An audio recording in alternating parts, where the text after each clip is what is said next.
Hello friends, welcome to yet another English session. Today's topic is the poem Equipment by Edgar Allan Guest. This is a motivational and inspirational poem. When the poem begins, in the first stanza, the poet tells us that we have all the equipment that we need to become successful. And what are the equipment that he talks about? They are nothing but our body, the various parts of our body. We have two hands, two legs, two eyes, two ears, and a brain. That's what he says.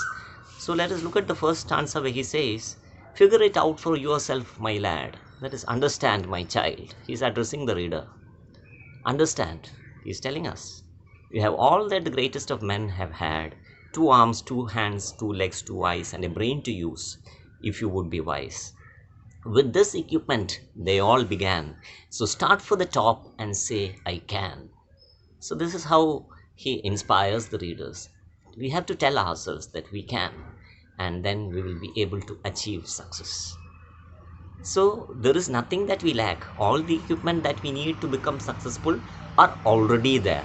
So that is what he continues with. That is the idea that he continues with in the next two stanzas.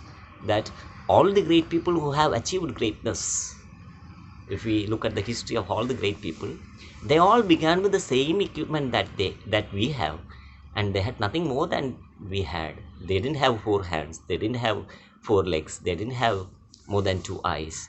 So the same equipment that we have, the great men had, and they achieved success. So there is no reason why we also cannot achieve success.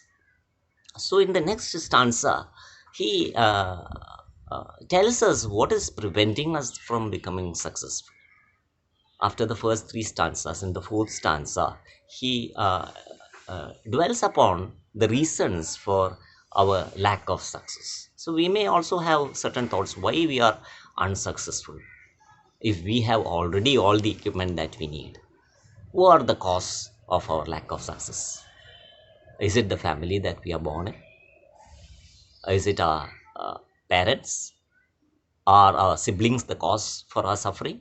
Or are our friends the reasons for our lack of success? Or is it the uh, institution that we study in? Or the teachers who teach us? What is the cause for our lack of success? We have to find out the cause, and we search among all the people around us. So they are not the reason. The poet says, in the fourth stanza, he says, "You are the handicap that you must face." So the cause of our lack of success is not anybody around us, but it is we ourselves. We ourselves are to blame for the lack of success. You are the handicap you must face. You are the one who must choose your place. You must say where you want to go, how much you will study the truth to know. God has equipped you for life.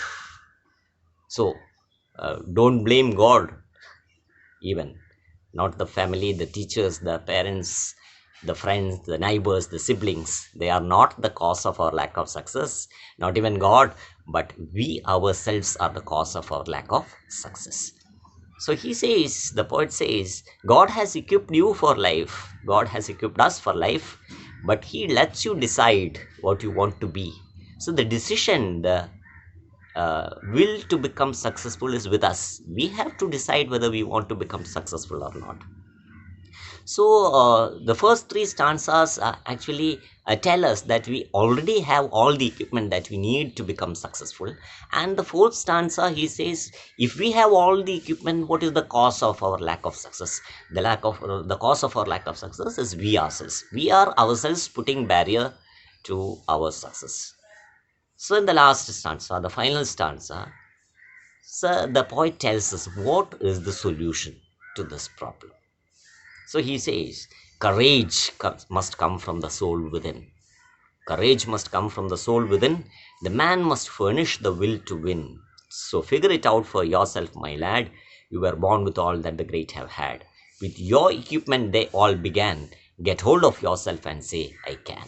So what is the solution for becoming successful? What is the solution for the lack of success that we presently experience? The only solution is courage. And who can give you courage? Nobody else can. We cannot buy courage in the market. We cannot get courage doled out from somebody. We can only pull out the courage that is already there within us. So he says courage must come from the soul within. So if we are courageous, we will be able to fight with all sorts of problems and become successful. I was fond of a couplet, a Hindi couplet written by Nirala ji, Suryakant Tripathi Nirala.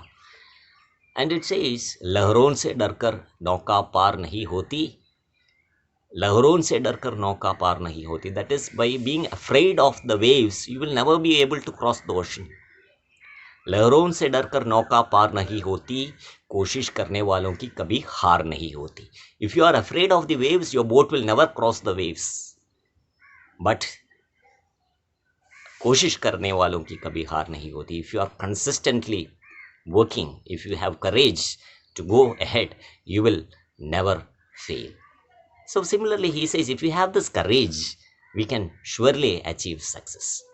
So let us become courageous. Let us draw the courage that is already there within us, and we already have all the equipment that is required to become successful. So with this equipment and the courage that we need, which is already there within us, we can surely become successful in life. Let us take this message to heart and pull forward ahead in these troubled times. Wish you all the best. Until we meet again for the next session, it's goodbye. Thank you.